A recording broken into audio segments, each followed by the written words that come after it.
Welcome back to the Watch That Jawn podcast. My name is Mary. And I'm James, and we're excited to see you guys again. We took a little hiatus, but the summer just came out, and it's time The for summer these. just came out. Well, the summer, the summer just we out here for the summer. That's what I'm trying to say.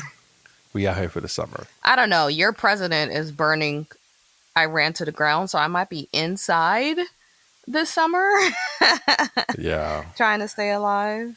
yeah. So. No, it's kind of wild out there, But on good news, OKC, my city residents, the Thunder just won the NBA Finals, so that's good news.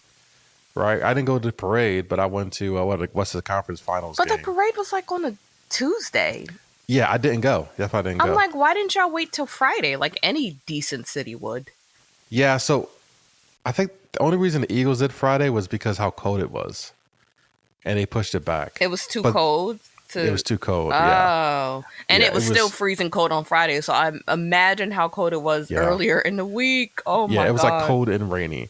But then in Oklahoma City this week, it was like too hot. 95 degrees. Yeah, it was. People were complaining about heat stroke. We are in the throes of a heat wave in Philly too. It literally got up to 101 degrees yesterday. Look at you using SAT words. The throes of a heat wave. Is that an SAT word? Maybe for you. That's like a middle school word for me. Middle school? Where we went to the same middle school, niggas. That says a lot, doesn't it? It does. No. So what are we revealing today, Mary? I don't know. I kept calling it Final Destination 5.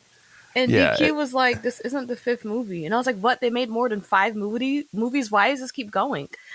Yeah. No, this is Final Destination Bloodlines. So what number is this? That is a good question. Final Destination 5, I believe, was the last one. Okay, so this is the 6th one. I believe this is 6, yes. You know what's going to make you angry? Not really angry. This is way off topic, but I was listening to a podcast, and they're from the UK. Instead of 6, they say sixth. I don't even know how to... They say sixth. They take away the X. Sixth? They say the sixth. Or some... I can't even... It's in my head, but I can't pronounce it. And I was like, what's wrong with y'all? There's a whole X in there. But, yeah, this is the 6th movie. And have you watched the ever Final Destinations? No, but I know you and your wife had a little movie marathon and watched every single one of them. Yes, we did. And the reason is because we wanted to watch this movie originally in 4DX, right? So Final Destination always has the same exact plot, where there's a major event in the first scene that causes death to dozens, if not hundreds of people. There's typically one person in that event who have a premonition and can sense the event's going to happen. They find a way to avoid that tragic event and save others with them, but methodically and basically, but death comes back and methodically kills every single person who survived that event. And they basically fight and try to figure out ways to avoid death, but it's inevitable. Right. As death is. Yeah, as death is, right? Death and taxes, right? But the interesting thing, the reason why they can keep making 5, 6 of these movies now is just one, the creativity of the devs. And they got really creative with this one. It's very creative. They threw physics out the window. Yeah, physics doesn't matter anymore. I feel very like this creative. movie is a comedic thriller. Like they need to put that on the title. Like this, and you know what? A lot of them eventually became campy. That. Okay. Yes, the first one I feel like was the most serious. It was very serious. Yeah, that's the one on the plane, right? That's the only one I recall watching. That's the one on the plane. They were on a flight to Paris, and a bunch of students, right? Yeah. Yes, they was on a flight to Paris, and the students were it was a French class going on a trip to Paris. I'm gonna drink my tea. And one of the students on board saw ahead of time the plane crashing like a few minutes after takeoff. She had a premonition. He did. Remember that movie Premonition with Sandra Bullock? Way off I topic. do. Yeah. No, I do remember that movie. But anyway, that was the first movie, and definitely, in my opinion, the most serious. So Like, rank your not favorites. my favorite movies. Well, yeah, rank them in order if you can do that quickly. Yeah. If you have to like recall the plot, then just tell me what your favorite one is. Okay. No. I think, You can bring Aileen on too if you want her input. yeah. So I think my favorite movie, it's tied between Bloodlines. I thought Bloodlines were pretty good. Okay. It's well, in the Final Destination genre, Yeah. Okay. Okay. Relatively. relatively good. The second one was where the car accident with the logs. That's the most one that traumatized us all. Yes, that's the one Every traumatized millennial us. is traumatized by that. Yes, I am terrified of flatbed trucks, especially flatbed trucks carrying extra loads. Where there's in the What were basically they like tree logs? yeah, they were logs. Huge? Yeah, they were. It was lumber, right? They're just basically there was an accident and dozens of people were killed, and it was just so gruesome. I just feel like, well, that's death for you. Death has, because I was like, you need to triple, quadruple check that they are secure, but death has a way of loosening threads and straps and fastens in a way that make no sense. But Final Destination 3 was a roller coaster. I've never seen that one. Is it good? It was so that one. Is that your second favorite? Let me see. Yeah, that's probably my second favorite. Yeah, I would, but then 5 actually. Let me talk through it. Let me explain them, and then I'll say my favorite as I'm thinking about it. So Final Destination 3, there was another class trip at an amusement park. They got on this evil King Ka roller coaster, and the roller coaster falls apart, and everyone on a roller coaster sounds dies. like King Ka. Yeah, it sounds like King Ka. Yes. That terrified us because we loved roller coasters growing up, and I seen something that seemed like the most reasonable thing to happen. Remember when Aileen was on Superman and her seatbelt came off? Yeah. My seatbelt came off. But guys, she was still, she's still fashioned because with Superman, you're like kind of lying on your stomach as if you're flying like Superman, and you still have those huge, like that kind of harness strap like along your shoulders. Mm-hmm. But it's still very terrifying. Your seatbelt should not be coming undone during the ride. No, it should not. It should even not if be. it's just an extra precautionary safety measure. No, 100% agree. So then Final Destination 4, which is by far the worst. Oh. Is the worst movie. It's a NASCAR event where the folks are watching a NASCAR race and like a tire flows into the stand, and that tire somehow causes the whole building to collapse and people die in the building. That makes more sense than what happens in this movie. But it was also racist. Like, of course, NASCAR. Yeah, but the dude straight up called the dude a nigga. It was just Hard too R? much. Hard R. And the thing about these movies, right, is that Final Destination 4 came out in 2009. But the problem is that's the same time that CGI really started getting going, and digital. So looking back on it, it looks terrible now. It's so terrible. Yeah. It's just like the blood is like really maroon, bad. What red. movie is like that? Where I'm like, oh man, this is bad.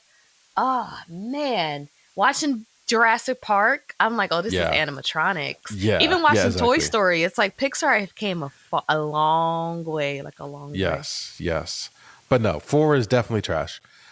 5, I feel like they could have ended the season in 5. So the event in 5 was basically this work trip. People were going to, I guess, I think it was a retreat, and a bridge collapsed.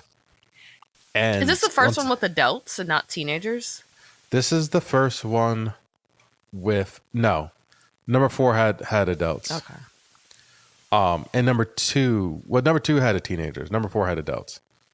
So 4 was the first one with adults. Okay. Yes, number 5 was like I said, they were going on a work retreat, and the deaths in here were gruesome. Like, for example, there's one lady who was getting cataract surgery, and the cataract machine went off and like started burning Her and retina. her retina. Yeah, and she like panicked and like fell out the window and then just like splattered. That was pretty Everyone just gruesome. splatters. I'm like, people don't just pulverize and become a puddle of meat and flesh. Like Yeah, it doesn't work that's that not way. physics. But like I said, It's it's not physics. campy. I like with this movie how they kind of dove into the silliness of it. You know, Yes, be intentional but about it. this one, this movie, if I remember correctly, the way it ends, the way it ends, it ties back to the first movie, and that's why I liked it. I think number 5. I think number 6 my favorite. I think number 5 is my second because at the end, one of the people who survived the end of movie 5 was on the plane that Surprise. crashed in the first movie, Okay. and I thought that was hard. Yeah, they tied it all up. Yep. And then the plane crashed into a bar and it killed someone else. That was in movie 5. It was That's crazy. hilarious. Yeah, it was crazy. Death don't miss.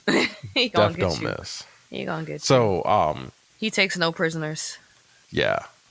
Yeah. But no, number 6, it definitely has the highest rotten That's Bloodlines. tomato score. Okay. I'm not sure how you guys like I don't really take Rotten Tomato scores kind of for the grain of salt, but it's a way to kind of Are you more of an IMBD?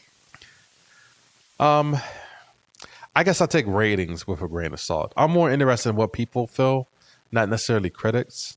You know? Well, Rotten Tomatoes, that's like the people's critic.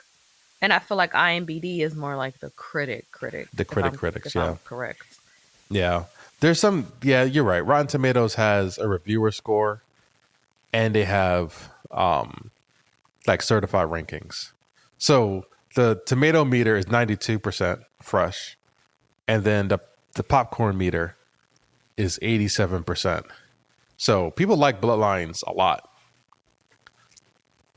They liked it a lot. All So, right. you want to get into the plot? Yeah. Okay, I'll kick it off. Okay. The film opens with a young Paul and Iris going on a date in Skyview Tower. The tower is similar to the real-world Seattle Space Needle and the Las Vegas Stratosphere. Iris senses something wrong with the tower immediately and notices small things that are off, such as the elevator doors not operating properly and the tower finishing construction 5 months ahead of schedule. Paul is excited, and that temporarily relieves her anxiety. He takes her to the roof to propose, and Iris accepts, but not before she reveals that she is pregnant. However, when a little boy throws a penny he stole from the wishing well off the roof, calamity begins to brew. In an unlikely and tragic chain of events, the entire tower collapses, killing everyone, including the newly engaged couple and their unborn child.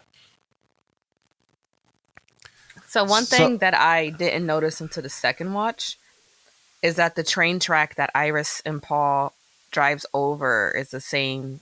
It's the same train track that we encounter later. Oh, It's exactly the same train track. Holy crap. I did not catch that until you started with the words the train track. That's actually pretty a detail that I missed. These movies always have not so subtle hints about how characters will die. Like the song Ring of Fire playing on the Valley Boys radio at the Skyview. Yes. A customer like cracking his creme brulee with a spoon. Like all the bodies just gonna crack out the fall from the tower. Well, yeah, so this Skyview Tower, they said it's 994 feet tall, over 9,000 tons, and like you said, it was completed 5 months ahead of schedule.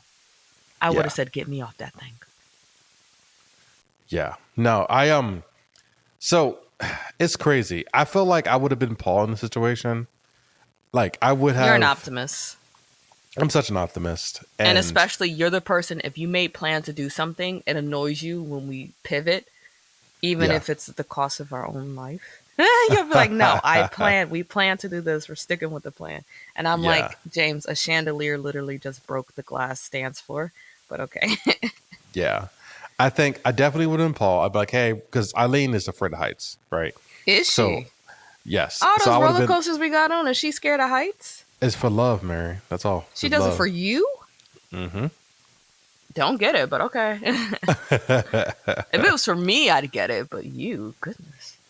So I thought it was interesting Mm. is like you said the songs, and I was trying to predict, well, trying to see like what year this was, You can and tell right away it's the 50s. Look at how the girl has that like her hair, the little flips. yes, so it looks they're dressed like the 50s, but Johnny Cash Ring of Fire came out in 1963. Well, 50s, Raindrops 60s, you know. Raindrops Fall on My Head came out in 70. Oh, so we have no idea. They don't You even know, know. they didn't even know. It didn't really correlate. And I think Unless, are you sure Raindrops Falling on My Head, the 1970 version, isn't a cover of an no, earlier song? Oh. no, that's the version. Mm.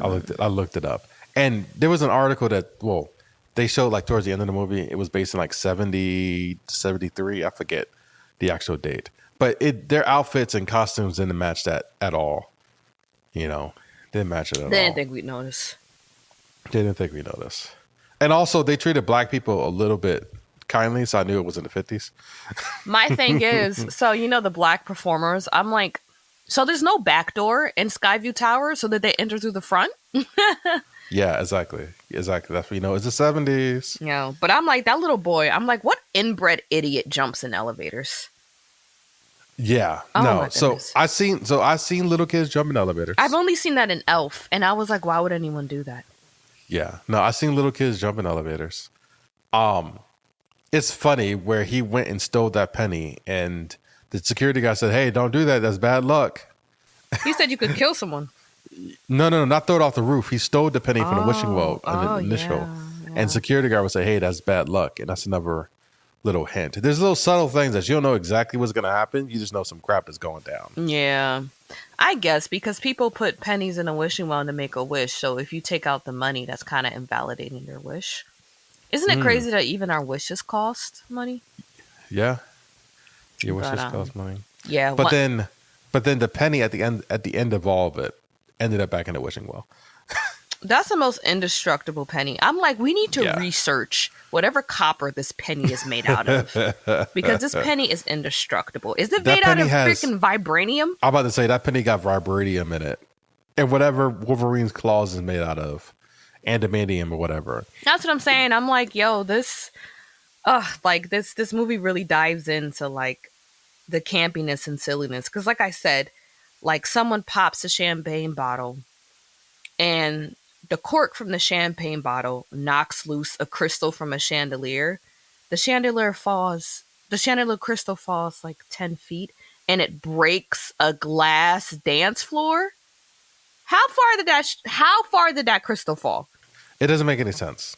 I realize that these movies are just simply a giant Rube Goldberg machine of death. But I feel like it made a little bit more sense in the early movies. A penny should not be able to stop a vent fan.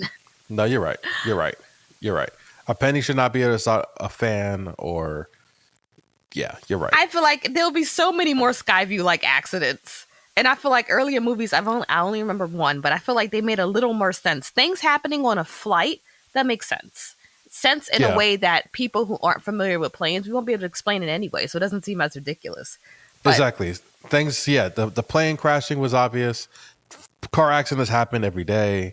The roller coaster one, someone had a camera on board and their camera fell on the track and that derailed the train would make sense, right?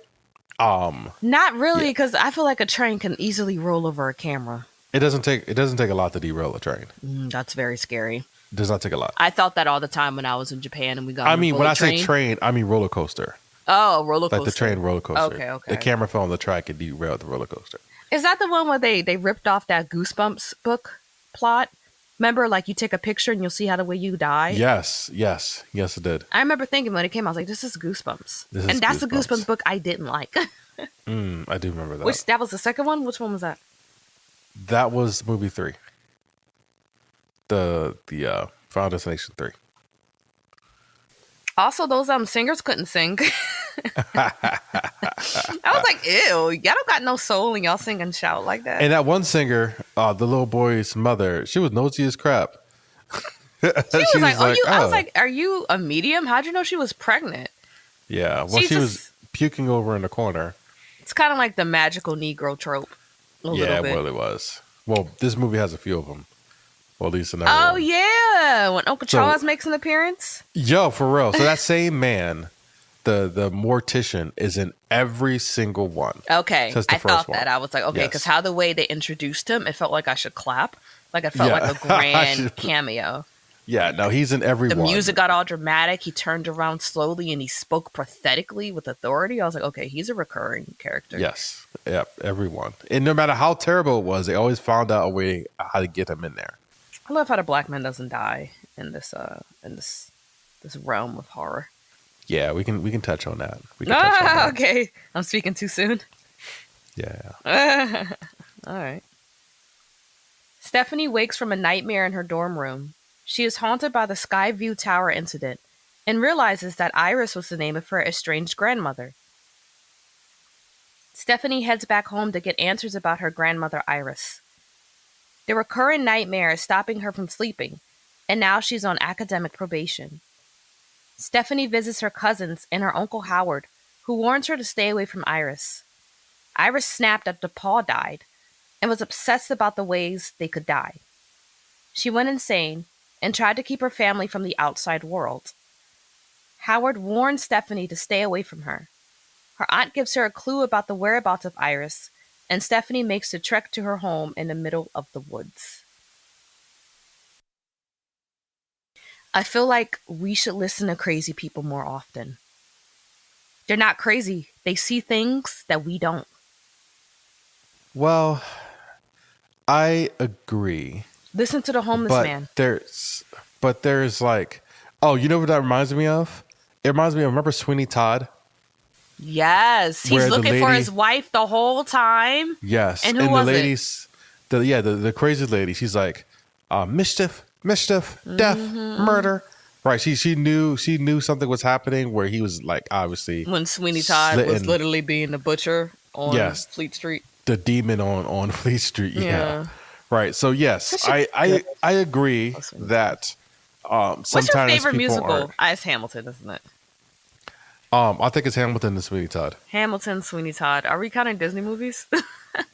Are we counting Disney movies as a musical? No, that's too much. I'll say Hamilton, Sweeney Todd. I haven't seen many Wicked.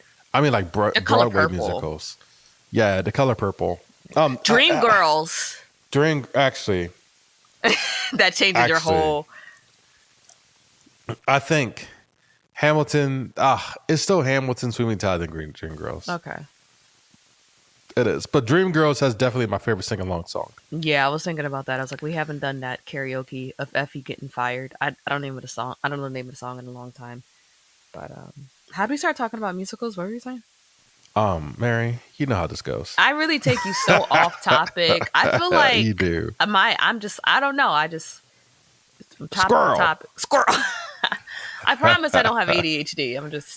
We're talking about listening to crazy people. Obviously, we want you to listen to this podcast. So listen to Mary, guys, even though she's listen insane to me. I can't stay on topic. Listen, I'm so serious. So, sometimes it's just, they're not crazy. They're just not in the status quo. They're not complying with society. So they're seem crazy. They're neurodivergent. Not even neurodivergent. That's like autism. Not even, or like schizophrenia, not even, I feel like something we don't, but it's so crazy that we're too afraid to look at it. But it's like, listen to the homeless people. But I think people go crazy for two reasons. What's that? Money. This is gonna be a completely oversimplification. So that's what we do here. Don't hate too much. So I think one, it's make sweeping generalizations. I call it the name of our game. Yes, I'll call it psychosis induced, right? Psychosis. Yes, like some type of like medical hallucination. Some type of medical sort of thing that's causing you to be crazy. You mean like seeing and hearing things that isn't there, like having a psychotic episode?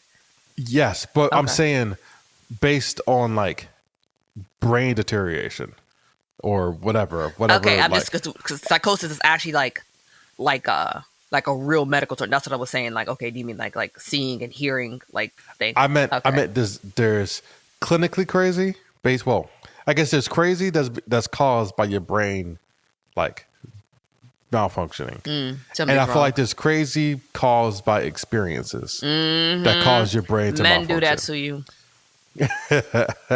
So I think the type of crazy people you're talking about is experiences drives them crazy. But I feel like Drives sometimes, otherwise rational people crazy. yeah, that is true. That is true. We'll look at him like, why is she acting crazy? You have no idea what this woman's been What's through. she been through? Exactly. She fought 3 tigers when she was 3 years old.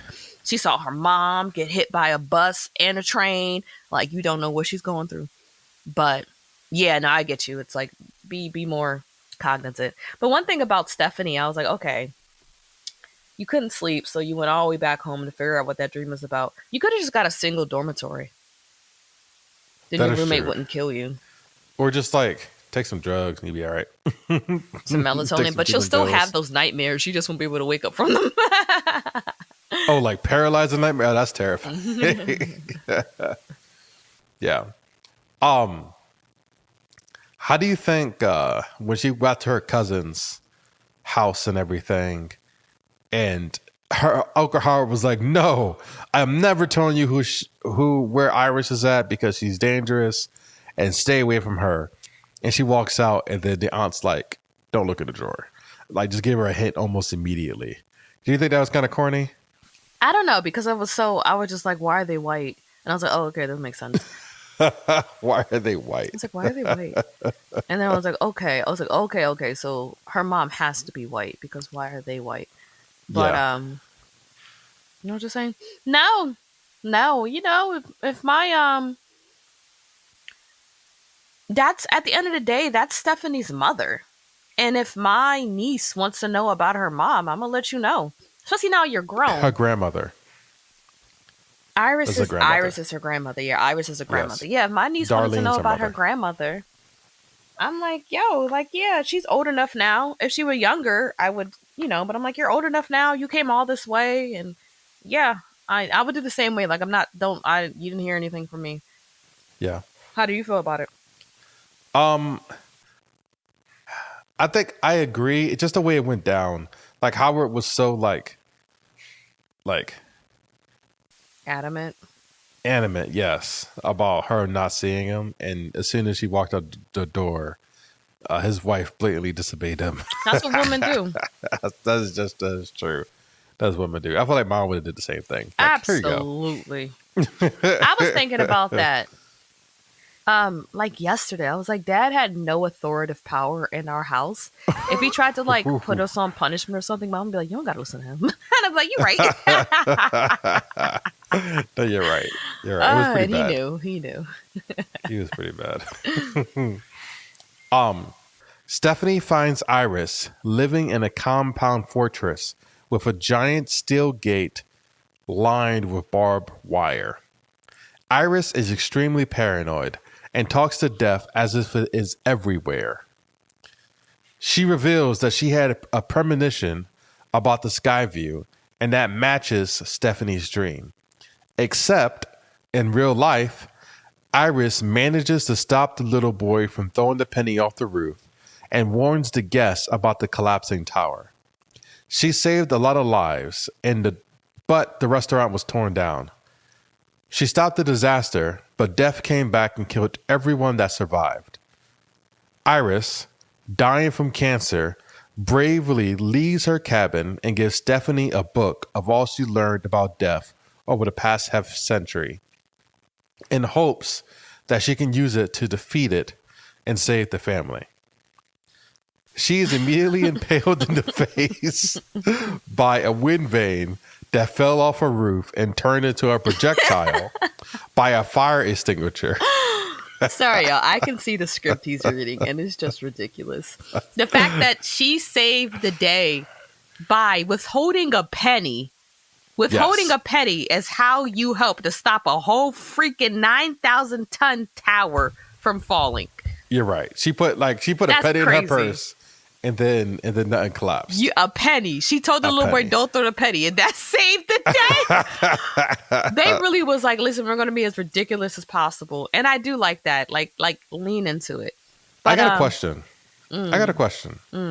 I got a question. It doesn't actually. The more I think about it, the less this makes sense. Nothing makes sense. So it makes sense that Iris, after her premonition, she wakes up. She's like, "Hey, I'm gonna go downstairs. I'm gonna tell people don't dance to the dance floor because this glass is gonna break."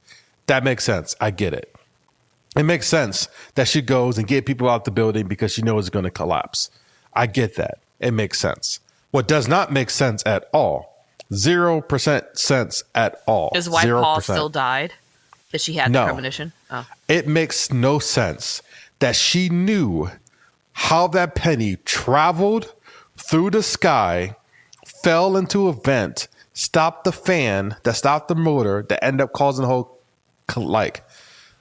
destruction. There's no way she could have knew that penny was doing that. She was no longer even on the roof when that was happening. So how does she know? Did the premonition show her a bird's eye view of what happened? I think what we saw is what she saw. I think what we saw is what she saw. I think the premonition shows you things that you can't see either, that you logically wouldn't be able to see. Think about Raven, right? When she had a vision. No, not that Raven, stupid. If you can gaze into the future. That's so Raven. Like, okay. I feel like there were times where she saw things that in person she wouldn't see. She kind of got like an insight to things. No, she just would jump into the middle of a conversation. And it was never helpful, but I think she saw the workings of things, didn't she? No. Oh, well, I still love Raven. We love Raven. Crazy behind. But my thing is, okay, so going back to Iris's old compounds. Iris. Yeah. I just feel like how the way it looked, those you know how in war they have those huge barricades, the wooden barricades. I'm like, how didn't they kill you?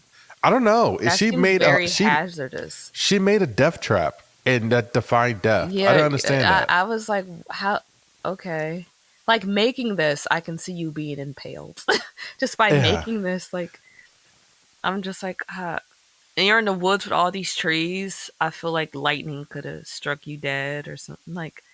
I was like, this doesn't seem. I feel like, if you were in a insane asylum, literally in a padded room, that's the safest place to be. Not whatever. I don't understand. You did. I don't understand how. And there was actually a person in a silent room, and they were safe. Which one was that? Until they left that room. That was from the. I think that was movie 2. Yeah, that was the second movie. Because she left the same asylum and ended up dying. But in the first movie, a dude fell in his bathtub, right? And the clothing line choked him out, and he died that way. So people die in the house all the time. This one lady was cooking, was boiling tea. She fell. I'm drinking tea right now. I know. She fell. The teapot, I think, knocked over a knife, and the knife stabbed her. And the knife fell straight down? Yeah, it fell straight down. It stabbed her or something, and she was bleeding out. Do you think Death is actually doing this, but he's invisible? It's him with his hand bringing the knife down, knocking over the tea kettle. You just can't see or feel him, but it's actually him. If we take some powder and throw it in the air, you just see you'll see him just throwing a penny in the freaking vent. It gotta be, because like you said, this is not Isaac Newton's physics, right? Whatever's happening right now. Because if a knife fell off a counter, it's not traveling fast enough to impale your flesh. Just like that freaking crystal from the chandelier. What? Yes, that chandelier crystal probably weighed half a pound. To go break a 4-inch thick piece of glass. Even if it's the finest crystal, made out even of if it's diamond, it doesn't make sense. Do that. It's not. No, It'll probably fall on its side, but yes. So it's hilarious. At the funeral, Darlene Campbell, Stephanie's mother, shows up in an RV unexpectedly after abandoning them for years. Stephanie examines the context of the death book and finds the penny from the sky tower, while the rest of the family enjoys a barbecue outdoors.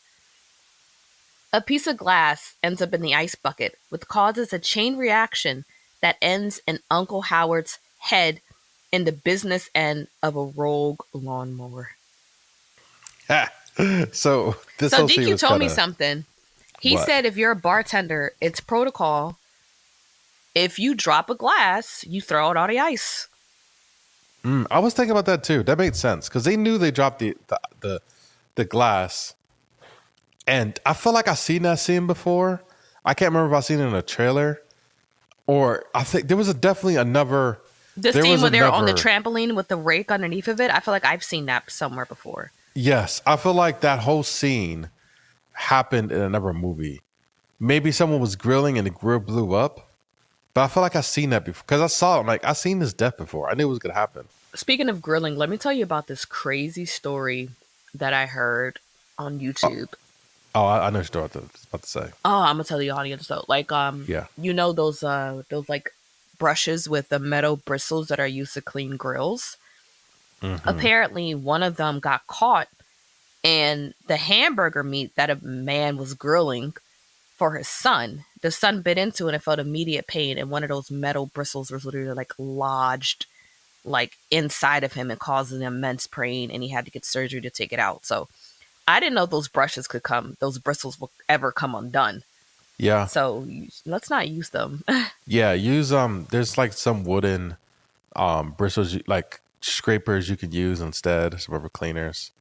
I threw mine away They recently. look so sturdy. I didn't think it never occurred to me them breaking off. It makes sense. Everything breaks eventually. So what about steel wool? Do you use that? Like, do you worry about like leftover? Still the same thing. Is if you can use an abrasive metal material, make sure that it's non like brittle.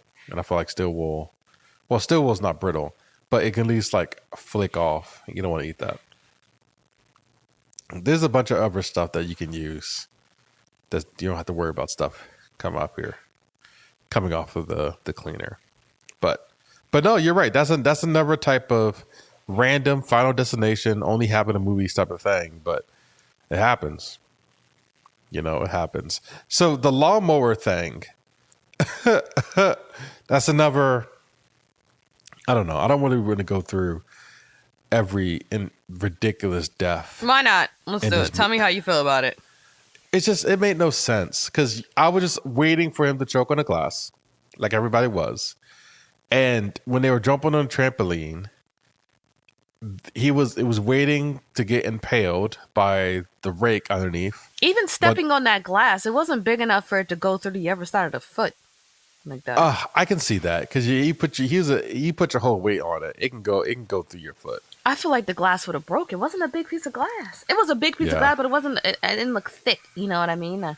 You're right. It would definitely impale. It's not gonna like go all the way through his foot. Yeah. You're right. It just because that just means that he continued to press on it. Exactly. I'm like, he would have been like, "Oh, what is that?" and then pulled his foot away. Yes, and typically it's only like pull your foot away. But he went and he fell, and then that lawnmower just came up and chewed his head. Yeah, it ate his face. Like a savage dog. Ate his face. The thing is that he didn't die immediately. It took a minute to eat his face. I'm just like, these machines, how are they so easy to operate that inanimate objects can operate them? Yeah, I think what happened was his wife knocked over a beer, and the beer went and knocked over, hit some button to turn on a water hose. That water hose expanded and then knocked over a rake, and that rake went and hit the start button on an electric mower. I feel like it shouldn't just be a start button. That made the mower pop a willy. Yeah. I feel like it should operate like kind of a car. You have to put it in drive. Like, I don't know. Well, no, what happens is a lot of those mowers is you need to hold the trigger to operate it. Exactly. That's what I mean. Like, that's a safe. So it doesn't roll that way. So whatever mower that was. That was their own fault. They shouldn't be using that janky mower. Yeah, exactly. Exactly. And I guarantee all electric mowers have the trigger you need to hold to actually be able to push it so that doesn't happen. And the dialogue in this movie is A1. Julia looks at Stephanie.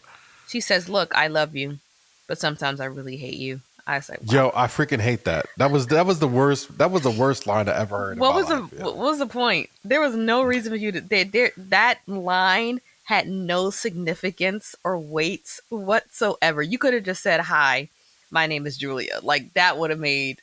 Yeah, that would have been a lot more significant because now we know your name, even if we already knew your name. That was so dumb. So dumb. That was so dumb. After Howard's funeral, Stephanie explains what she learned from Iris's book. She explains how death killed the survivors from the Skyview Tower incident one by one, but it took years. Over time, those survivors had families, and death killed them as well. The Campbells are in a deadly bloodline.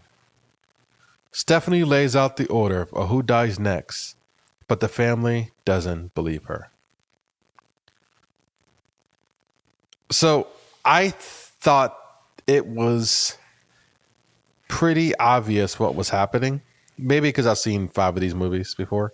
Yeah, But I think in real life, we don't see death as like a presence or a yeah, sentient being. We see death it's as a something that consequence. happens to you. Yeah. Yeah. I think well, what I was getting at, she went and she had all this like papers and orders and news clippings. But at the end of the day, she took that and just made her family tree. I saw that. Like, you need to do all this to write your family tree. You could just be like, oh, or maybe actually, I'm thinking about it. I'm gonna give her some grace. I'm thinking about it. If she's Because looking she's at, trying to see, she's trying to see who's next. yeah, but I guess Because she for didn't me, know that it was like familial, you know what I mean? yeah, I guess that's true. Because for me, I can draw my family tree right now without any of those things. But to know, oh yeah, Mr. Mr. Johnson Senior died. You said first. Mr. Johnson. I just thought about Mr. Johnson from Abbott. I thought about Abbott. So Mr. Johnson died. After Mr. Johnson, then Johnson Jr. died. Then after Johnson Jr., then it was Johnson the third. Yeah, you know what I mean? Johnson the third. And you could tell, okay, this is it going from older to younger people. It eventually. Well, is it going older to younger, or is it going from who died, who's supposed to have died first? Well, if the person was created that wasn't supposed to exist, then that person. Because I was confused as to why JB hadn't died before Iris's unborn baby, her firstborn, which I guess is Eric. You know what? That's actually a really good question. But I think maybe he wasn't slated to die until after Iris. So that means that Iris and her baby were going to die before him. So her whole line was supposed to die before him. So I saw it as he would die after Stephanie died. No, he definitely died before Charlie. Iris. Because Iris, when she fell, her finger was stuck and she got degloved. But that's not what... Okay, that was supposed to happen. Yeah, she got degloved. She dropped him and then she fell and hit that spike. So he died first. Because he was holding on to him. It doesn't make sense. Another thing that doesn't make sense, that I'm throwing a flag up, is that in movie 2, the whole premise in movie 2 was that new life can stop death. New life can stop death. If I'm supposed to die and I prevented, but I'm pregnant and I birthed that child, that will stop the chain. Right? That was the whole premise of the second movie. Like in the second movie, they went after this. They're trying to make sure that this pregnant lady, had her baby because they thought new life stopped death. Turns out she had her baby, but she wasn't supposed to die anyway. So I'm like, okay, that's why it didn't work. But these people absolutely had kids and grandchildren, but then they still died. See, that's what I don't like about it. There's this one point where JB says, when you F a death, it gets messy. And I'm like, I don't like it when people have these, when movies have these set rules, but then they just change the rules for the hell of it. That makes me feel like the established rules don't really matter. Yeah, So if exactly. it doesn't give them as much weight and gravity, and it kind of takes away from the tension of a film for me. Because No, you're right. You're yeah. right. Because even like we said, Iris's house was a death trap, and she could just like pay attention and be like, "Oh, death, not today," and just like turn something Well, that's I about to get kill that. I her. get that because you can kind of see, like, you can kind of see a chain of events. You just have a very paranoid look at life, so you can see death kind of working. And I get that, you being able to stop it. I get that. I'm just saying, if death works very methodically, where he kills people in a very specific order, he could just say fuck it and just not do that. If you mess with him, I don't like that. Yeah, no, I agree. But for me, the rules changing between movies to movies, that doesn't bother me as much because they're separate movies, if that makes sense. It's Like the same maybe this is a different, franchise. yeah, I get it, It's but the maybe same. they're It's treating it like as like maybe it's like this is a different death. Like maybe it's not even no, in the same absolutely not. universe. No, like I get only what you're way. saying, but for me, it doesn't bother me. Yeah, Yeah. it bothers me because only one person survived out of all these movies. One person. JB. No, Oh. no, one person like survived death. Actually Oh beat wait, her it. name was Kimberly something. I wish I knew her name. Because I JB don't. says it in this movie later on. He says Kimberly Corwin. Yep, How did she yep, survive? yep. Do you remember? So that was in movie two, where she went and drowned in someone, and they came back and resuscitated her, and she lived. That same thing happened to Stephanie, and they said it didn't count. I know, but I think the difference was that she flatlined, Oh. and they had to actually save her with Well, paddles okay, and not okay. just CPR. Yeah, CPR means, oh, wow. Okay. Yeah, All right. yeah, Eric Campbell is next on the death list. He's closing up his tattoo and body piercing parlor when he somehow manages to get his nose ring attached to a chain that is attached to the ceiling fan. Consequently, the whole building catches on fire. He survives, but Stephanie is in a panic and desperately tries to keep him safe. However, while trying to protect Eric, Julia is killed in a trash truck right before Stephanie's eyes. All right, you want to explain how this whole, well, there's a lot to explain. Just how the series of events that led to the whole tattoo parlor burning down. That man is out of a job. yeah. He's out of a job, It's like I and asked you to close and you set the place on fire. I know your dad died, but goodness. yeah, no, he was a wreck. It was. I thought it was funny when he put it on Eric's sad playlist with the clown. That And was he funny. decides to go and tattoo dad on his arm. I thought he was going to tattoo his father's name. When I saw it said Yeah. dad, I cracked up. Yeah, just dad. Like, not even his name. Just dad. And I'm like, why What? didn't he take the septum piercing out after he survived that horrific incident? I don't know. Take the piercing out. Take it Septum out. piercings are like so 2016 anyway. Yeah. But I don't remember the random change of events. It was just a fan that had a chains on it Oh. that just got knocked down and hooked onto his nose. So, like I said, I don't know nothing about no science. But if you have like isopropyl alcohol Yeah. and a lamp falls on it, will it immediately catch fire? Isopropyl was very flammable, But a lamp? but isopropyl also burns out very fast. It evaporates incredibly quick. Yeah. And you know how you've seen this in real life when your friends put alcohol in their hand and set it on fire? Yeah, we used to firebend with hand sanitizer. Yes, it is not a fuel, but it's flammable, meaning that it doesn't burn a long Okay. time. It just flashes Yeah, really quickly. it doesn't contribute to the fire. It just burns. Like it doesn't like produce more fire or like Yeah, sustain a fire. It's flammable. Yes, it is flammable, right? And probably if you took a bunch of isopropyl, it would start a fire. You know, He did have like gallons of it, He but had I don't think a gallons of lamp it. is that combustible. Like I know it's No, electricity, but a this little single desk spark. lamp. It was a lot. It was a lot, and I don't know That's why that's he a that's doesn't. a good review for the movie. It was a lot. It was a lot, and I don't know why he like. Most people just use squirt bottles of this stuff, where you just put it in a squirt bottle and you squirt it down and you just wipe it down. Well, think he's doing tattoos and piercings. You do go through a lot of rubbing alcohol, Yes, but people so use it's smaller best to have it in bottles, stock. and people keep it in flame-proof cabinets. That's like an OSHA violation. Mm. You know what I Yeah, mean? because he did. I think he did just take like the whole gallon and like dump it onto a And there's washcloth. like 4 other gallons just on the wall. Exactly, that's an OSHA violation. This whole thing is a mess.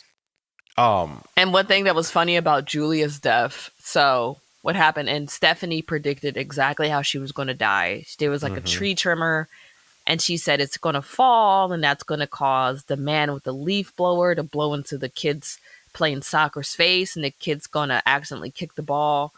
And that's what happened. The kid kicked the ball without looking. It hit Julia because I guess he's David Beckham. And Julia fell headfirst into a trash can when immediately got picked up by a trash truck driven by a man who's driving with earphones on, blasting Carrie Hilson. Not Carrie Hilson, Carrie, what's that ever? What's the white Carrie? Carrie Washington? Wilson, Washington, What doesn't kill you makes you stronger. stronger. Who's that? Carrie, what's her name? Who cares? I don't know.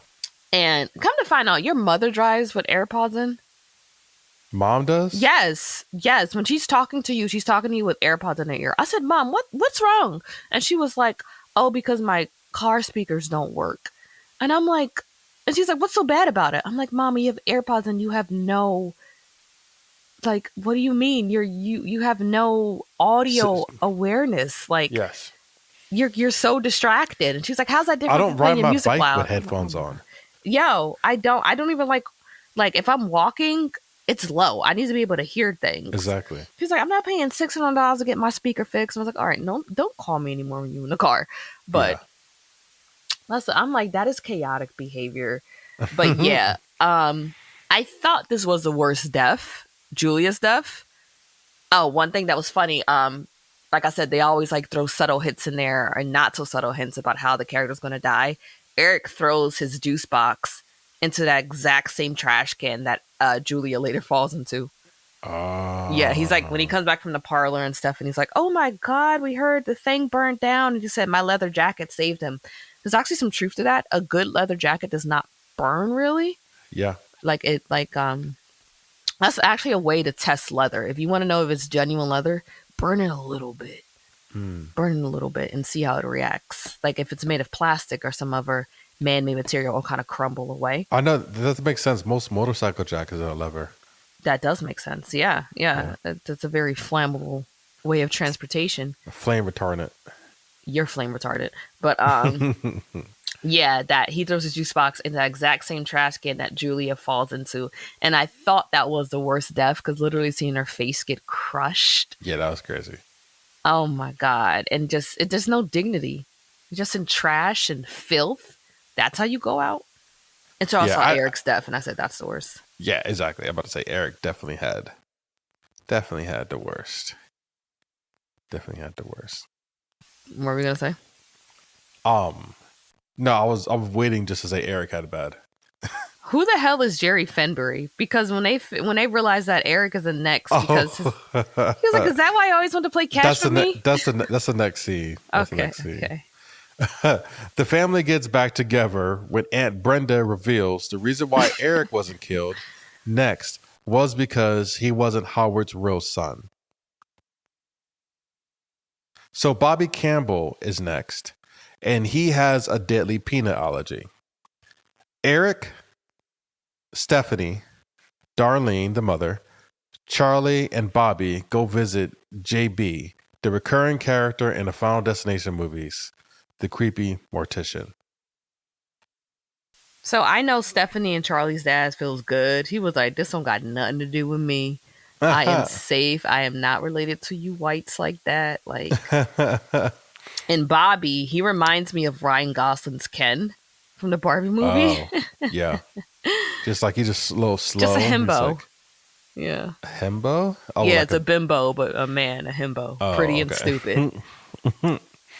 It was he they tried to leave him home when they went to go visit the mortician. And he was like, "Don't leave me here. I'm gonna die." But once again, doesn't make sense because Iris can go and hang out in her little death trap for 50 years Well, that's and be because all right. Iris knows how she can see danger. She can see it coming. She had the Yeah, premonition before, and the premonition just made her more privy to wait. This air conditioner can fall out of my window and hit me in the face. You know what I mean? Like yeah. she's more privy to it. And he said so many people die in their homes. That's what Bobby said. So I'm wondering, in the movies you watch, that a lot of people die in their homes. Let me think about them. Yes, either die in their homes. Yeah, yeah. Actually, a lot of people either. I figured that was some sort of callback.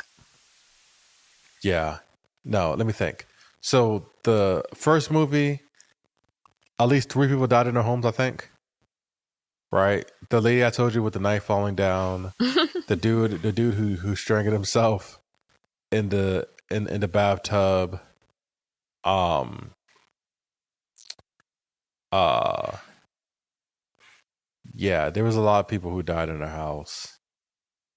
There was this one guy who won the lottery in the second movie, and his whole apartment went in flames, and he crawled out of his apartment and escaped. But then the ladder from the fire escape went and fell through his eye. Mm. That's one of my favorite deaths. I thought that was like pretty cool. Do you think Steph and Charlie's mom did the right thing by staying away from them? No, not really. Because if you could see if I don't know what her staying away did anything for them. Because her mother, Iris, was so paranoid because of her premonitions and what happened at the Skyview. She passed that fear along to what's her The name, kids, Darlene, Darlene, yeah. and Darlene didn't believe anything that Iris said. So she thought that her paranoia it wasn't validated by anything, and she was like, "Yo, like I'm getting mad at my kids for going outside to play, and like I just want to keep them locked away, and I'm breeding fear in them, and they're just not living life because I'm so fearful." And I do get that thinking, man, like I'm more of a detriment to these children. Like I'm raising them in fear and I'm trying to protect them, but really I'm just like having to miss out on life, like her Mm, life was.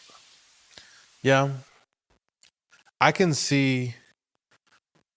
I can see the "I'm gonna stay away to protect them" argument. But I always feel like most kids don't want that. They'd They rather don't you want be that. Of there. course they don't want that, but it's like I do I get it. think, It's like, yo, like if you're with me, you have to stay in this room, never leave the house, like cuz you could die. Like yeah, that's not a healthy environment for a child. So I do think it's better for the child, still visit them, so don't cut off contact, but I don't think you should be their primary caregiver. yeah. Okay. JB explains that he was a little boy who Iris saved in the Skyview. He tells them that you either have to die and come back, or you need to kill to escape the list. He is last on the list and will die after all of Iris's family does. Eric comes up with a plan to kill, but then revive Bobby to stop the chain. In the process, they both die in a hospital by MRI machine. Do you need to say MRI machine or is it just MRI? MRI stands for what? Something imaging? Yeah, Google I'm that, not sure what Jawn. it stands for. It doesn't stand for It's an machine though. acronym, right? It's an acronym, yeah. MRI machine. Yeah, MRI machine. Um, you tell me what the acronym is? It's telling me everything about it except for the acronym. Magnetic um resonance imaging. Resonance. Okay. Resonance imaging. Okay. So, is a freaking magnet on an MRI that freaking powerful? I highly doubt it. How much is a Tesla? Because they're saying, oh, it's going up this many Teslas. So MRI magnets are very powerful, but because of that, they are safeguarded. Like Yeah, well, there's. inanimate object shouldn't be able to turn them on. I think a clipboard turned it on or something stupid. Yeah. It hit like the play Yeah. button. Yeah. So I I'm like, think why is there all these big red go buttons on anything? These super easy to operate. Press here. You know, like I said, there's safeguards on most dangerous things, but now they're just glowing red buttons like cartoonists, like press here for start. Like, what I don't understand is, so I think Eric's plan to kill Bobby and revive him with Reese's. with Reese's doesn't make sense for a few reasons. One, all the doctor's going to do is hit him with an EpiPen and bring him back. And if he dies, like actually die, I don't think an EpiPen and resuscitating could bring him back. I don't know. I guess I don't know enough about the medical So side about he what. went into anaphylactic shock. Yeah, So his throat closed up. Yes. So I guess it's similar. When you said that girl drowned, you know, she needed the paddles of life to bring her back because I guess her brain activity stopped working. So I'm You just took the assuming jaws of life and the paddles and made the paddles of life. the paddles of life. So it doesn't look like a jaw, but EKG, I think it's EKG, called. yeah. Yeah. I'm not a medical professional by any Yeah. means, but Yeah. I'm assuming you cannot get air. That messes with your brain, that messes with your heart, and the Yeah. EKG machine can help to bring you back from that. Yeah. Yeah. No, I don't know. Maybe, but he would also need the EpiPen and to basically stop the swelling of the throat and then bring him back. It was a lot. Yeah, I don't know. I have an EpiPen, but I don't think I'll ever need to use it. I should probably figure out how that works. Yeah, you should. But it's funny to me because the spring that shoots out and like pulverizes Eric in his forehead, no, Bobby in his forehead. Yeah. There's a scene where they're trying to get the peanut butter cups out the vending machine, Bobby and Eric, and they're tipping the vending machine over, and that causes the spring that has a peanut butter cup to like they just show like burst forward. And that's also foreshadowing because that same spring took his life. Yeah, and killed him. Mm-hmm. Exactly. But now Eric definitely had the worst death. Like he did. Oh my! I knew he had a cock ring. I knew he had a cock ring when I saw that little dick go up. When that MRI machine was in reverse or whatever, and like was sucking things in like a terrible medical black hole. Yeah. And he just went through, and his insides just became his outsides, and the chair just smushed him on in there, like trying to get icing into a piping bag. Like, goodness, that was he had the worst by far. So they said MRI machines are between 1.5 to 3 Teslas. So for comparison, a refrigerator magnet is around 1/100th of a Tesla. So the MRI machine is 1,000 times stronger. Yeah. So between 1 to 3 Teslas. My hands smell like eggs, and I don't know why. But Mary, it smells like a boiled egg. Stop touching your butt. Maybe you won't. Smell like a boiled egg. Maybe you wash your face. Like, why does this smell? Why does it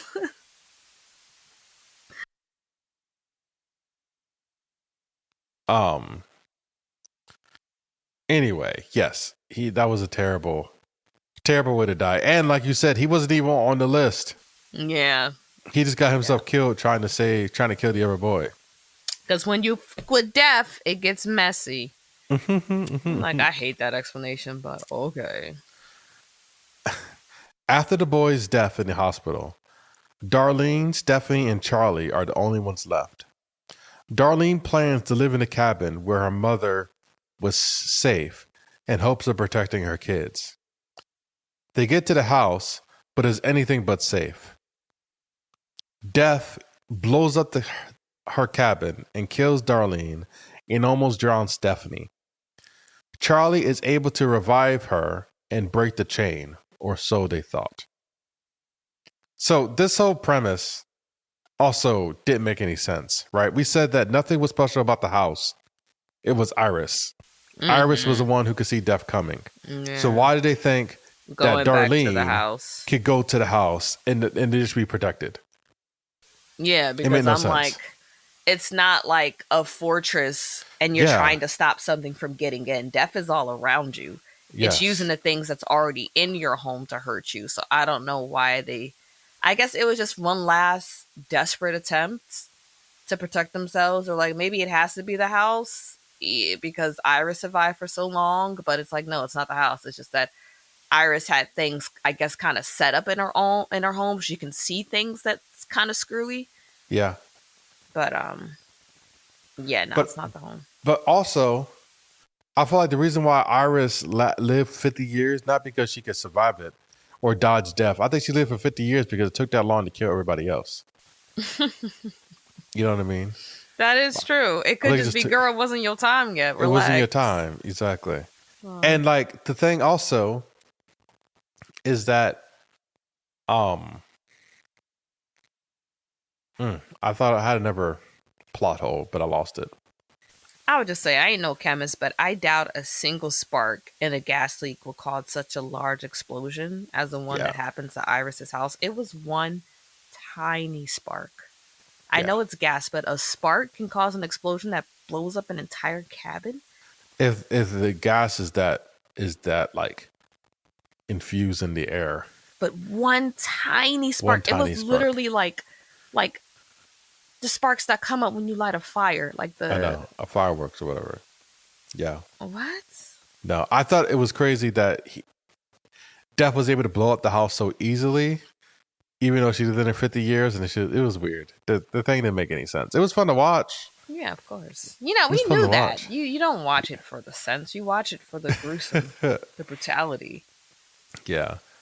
Charlie is a G for saving his sister, I believe. He was able to use that knife to cut her out her seatbelt, somehow dragged her out of the RV underwater, put her on the ground, and then had give her CPR and chest compresses to save her life. So CPR clap is it a up for part. Charlie for Chest that. compression is a part of CPR. That's what I'm saying. Like chest compresses with CPR to bring her back. Do you know how to do CPR? Yeah, but listen, I know you go to the rhythm of staying alive, the hook. But how do you know when to breathe? Listen, so you hold her nose, you breathe in two breaths, you check for a pulse first, even a carotid artery or like right, kind of like where your jawline meets your necks for a pulse. And then you hold her nose and then you take two breaths in and then you check again, two breaths, and then you beat the heart. I learned in high school, but I forgot. Mm, I that's probably going I out. should learn how to do that in the Heimlich maneuver. Yes, I definitely need a Heimlich maneuver. I don't feel like You do. always choking. You need to learn how to perform it on yourself. Yeah, I know you just take a chair and just like jump on a chair. Or like a countertop, kind of Yeah. thrust yourself, but it's a certain way you got to do. You have to like kind of thrust up, Mm-hmm. because you're literally like lodging the food upwards. Yeah. But all right. Some time has passed, and Charlie is getting ready to go to his prom. They learned from a doctor that Stephanie didn't really die, as her heart didn't actually stop. The penny comes back for one final moment and causes a train to derail, killing the siblings in the process. So, Yeah, this penny needs to be studied. It yes. needs to be an arsenal of war. And how, like, this, so the way that the penny derailed is that the lady, also a premonition, there was an old lady in the lobby. That old lady is deaf. Yes, where Eric basically said hi to her. And how did she get the penny? The penny was on the ground somehow. And she picked it up at the parking lot. I forgot how the penny even got there. It's the sisterhood of the traveling penny. I don't know. Yeah, it is. It is. But then she drops the penny and the penny goes and falls into the railroad switch. Like it just derailed the plane. That is not. You know how thick a penny is, Mary? A penny is only like. It's only like. It's how thick is a penny? Let me look it up. Like I said, if pennies could derail trains, we'll have a lot of trains being derailed. It'll be a lot bigger issue. A penny is 1.5 millimeters thick. So a train is not going to derail if the rail is separated by 1.5 millimeters. It is not a thing. It's not a thing. And the thing is, I thought it was hilarious. The train only went after the siblings. Even after they were running, and then they stopped running. Death and then isn't. No, never mind. I was like, he's not greedy, but he is. He wanted to kill so many people so many at people. Like he first. killed everybody eventually. So, what would you rank this movie, Mary? Small bag of popcorn. I could have went my whole life without watching this movie, and I would have been perfectly fine. It's just, I just had it was a little bit of a struggle for the movie to keep my attention, but it's what I expected. It's just dumb, gruesome fun. But yeah, so I'll give it a small bag of popcorn. I would never watch it again, but why not? If you want to laugh, if you just want to put on a movie with your friends, put it on. If I would give it, I'm between the small and the medium. I call it medium. You told me I couldn't do that one episode, you bastard. Yeah, but I'm not you, Mary. I think so. The things that I like the series, and I think it's one of the better movies in the series. But as we're That's talking the better about, movie, jeez. yes, but like I said, I think it's this movie 5 and then 1, and then 2, 3, and then we can just burn 4. You could just forget about four. I think if you have 4 movies, you've been too far. Yeah, they just stopped after movie number 6. I feel like I would have enjoyed this movie more if I saw it in 4DX, like my plan was. But I'll give it a medium. You know what? I'm gonna commit. I'm gonna give it to a small bag of popcorn. Just commit to a small. Yeah, so don't watch that, Jawn. But if you want to, why not? Yeah, it's on. I watched it on HBO Max. HBO Max. No, Prime Video. Prime. Yeah, we bought it on Prime Video. We did for about $20. It wasn't bad for $20, right? It's cheaper than should have been going $7 to the theater. But It should have been $7. So, no, I'm not saying I hate the movie. It's just I'm never gonna watch it again. But yeah, small bag. Yeah, small bag. Okay. Watch that, Jawn, if you want to. If not, trust me, you're not missing out on anything. So, thanks y'all for listening to another episode of Watch That Jawn podcast. You can find us on any of our social media platforms at Watch That Jawn podcast. And you can also listen to us on YouTube, Apple Podcasts, Spotify, wherever else you find your favorite shows. So, until next time. Bye.